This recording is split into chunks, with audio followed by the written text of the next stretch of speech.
I'm Phyllis Bryn-Julson. My married name is Sutherland. Obviously, that's not a name I could use in my career, and I didn't know I was going to have a career, but it would not have worked out for me to be answering questions about Joan Sutherland all the time. So my husband and I agreed that I would stick with Bryn-Julson, which was complicated but difficult to pronounce. So my teacher suggested I put a hyphen in it, Bryn-Julson. So that made things a little bit easier, although many people like Ozawa just would say, you all know Ferris. And we just call him by the first name so he could avoid saying the second name. Anyway, that's a little about me. I've been lucky to be around the world. My husband and I often say we didn't know what kind of a career this was going to be. Had no idea. We didn't search for it. I didn't audition for things. I just met a lot of right people who pushed me along the way. One grateful person I'm forever grateful to is Gunther Schuller, who found me in Moorhead, Minnesota. He was always searching for talent, and his in-laws happened to be from there. So we were out visiting the in-laws, and he came to hear me sing some contemporary music. And from there on in, he took me to Tanglewood, and the rest is history. I was a pianist, from the age of 3. I was playing the piano.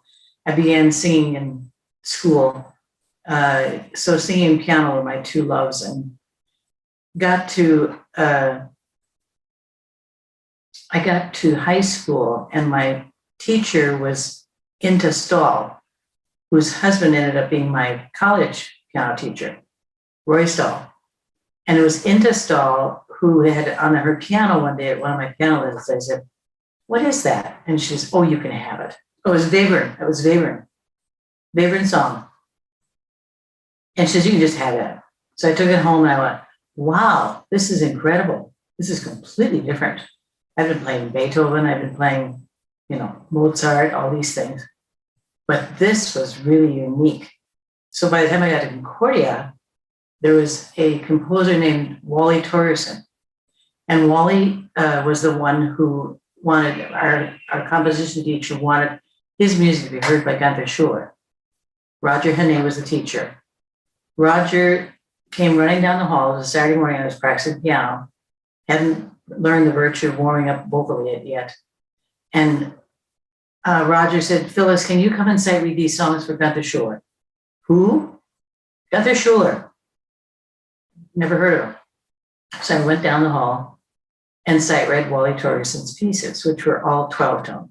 Absolute 12-tone. There wasn't a line of what I would call a legato line in the music. It was just up, back and forth, back and forth. Well, Gunther looked at me, and he had one eye, and I didn't know what that meant. I didn't know what losing an eye would look like. And he just kept looking at me with that one eye, and I thought, this is creepy, and said, "You need to come to Tanglewood." I said, "What's Tanglewood?" "The summer home of the Boston Symphony." I said, "What's the summer home of the Boston Symphony?" He said, "Well, you'll just have to come." So long into the next school year, which was my sophomore year at Concordia, Roger Hannay and Roy Stahl sat me down on a bench outside in the hallway and said, "Did you ever get in touch with Gunther Schuller?" I said, "No, I can't do that." "Well, you have to, or you're not going to pass theory." So that started my infatuation. Of course, I got to Tanglewood. It was just a wild mob scene of contemporary music and contemporary scores. And Gunther was running the whole contemporary music festival in those days. And I was in seventh heaven. I didn't know what this was, but I sure liked it. So no, I had no background in compositionally as to how to write such a thing or construct it or even deconstruct it. But it certainly was a fascinating time to be alive and in the business. It was wonderful. Boulez was tearing up the earth. I mean, really going at it. Messiaen was so important in those days. The composers that I met, American composers and all, it just was a new adventure, and I loved it. Every time I turned around, there was something new to learn. Milton Babbitt, I mean, my goodness, you can't get anything harder than that to sing. But Boulez, when I looked at the scores and he would say, "I'm revising this." And I looked at the old score and all you do is change the flute part for the voice part. Well, I'm still having to work just as hard. So, but that's important for people who are going to study his music. And they already have. I've had students in my class, my 20th century class, that were composers who just went wild looking at the scores that Boulez did. And it gives you imagination. It gives you new ideas. So it was important that this be preserved, for sure. The study of French, I can remember a discussion between Messiaen and Boulez. Boulez was conducting the Messiaen piece that I was singing. Yvonne Loriot, his wife, was turning the pages for Messiaen. So everybody was in on it. But I remember there was a discussion about how to pronounce things. Messiaen wanted a distinctly, especially important way. Le ciel est l'eau qui suit les variations des nuages et la terre. And Boulez would stop and say, you want terre? We don't teach that in French. We don't say it in French. We say terre. And no, Messiaen wanted terre. So in the score, when I made marks about these kinds of changes, I would always put the initials of the composer who said it. OM, it's all over the Messiaen scores. PB is all over Boulez, and it's not Phyllis Bryn-Julson, it's Pierre Boulez. I would have put PBJ if I did my own suggestion.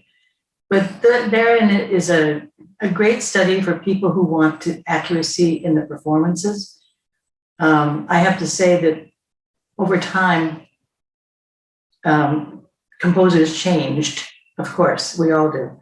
And Boulez, in the beginning, was much quicker in tempo. It was like he had to get through this.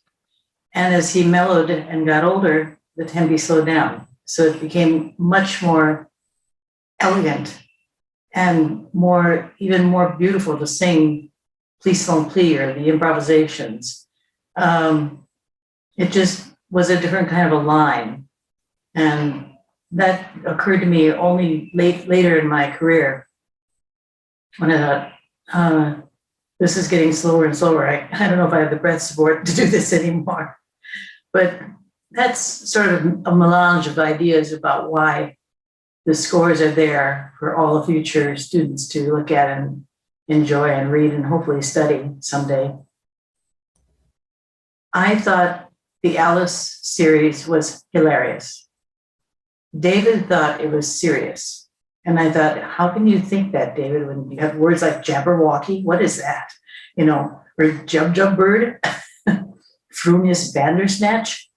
I just thought this was hilarious. And the way David wrote it was, yes, in all seriousness, I think in looking back at it, he was living a part of his personality that I never really knew about until many years ago.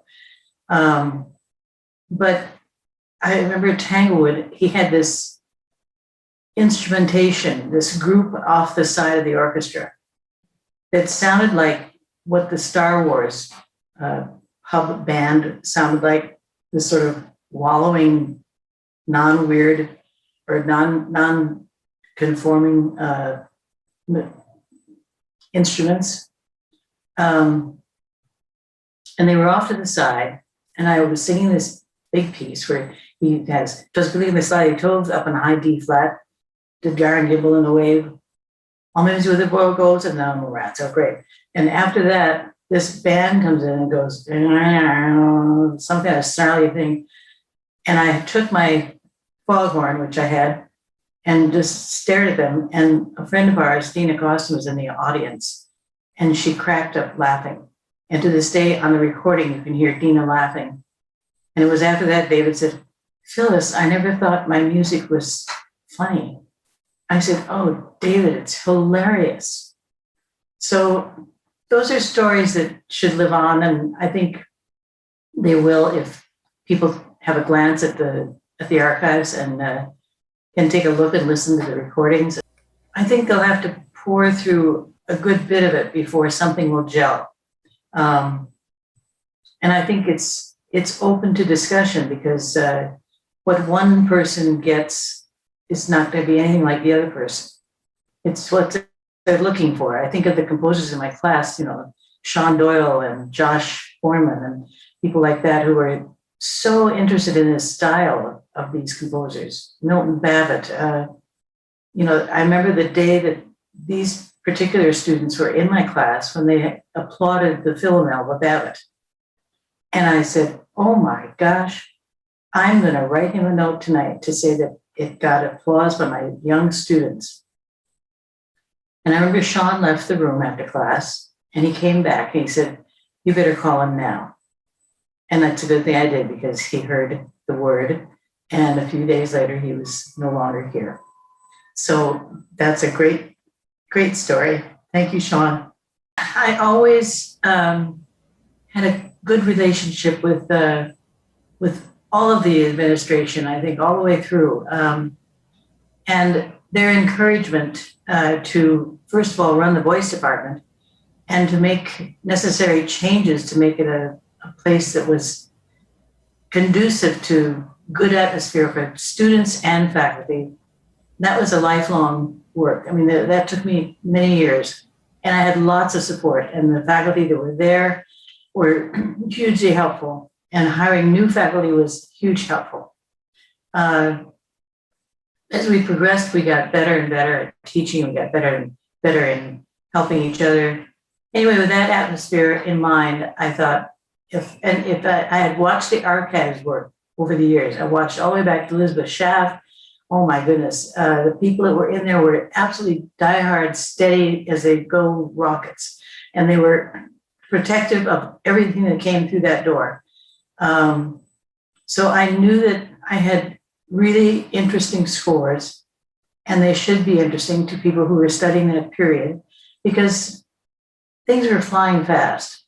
Composition was being expanded and exploded in various ways that one would never think of a century before, or 10 years before even. So having all of that in my back pocket, so to speak, I wanted it to be protected. And I thought of various places to go, but the one place that was connecting to me the most was Peabody. And I still and always will admire the Peabody Conservatory.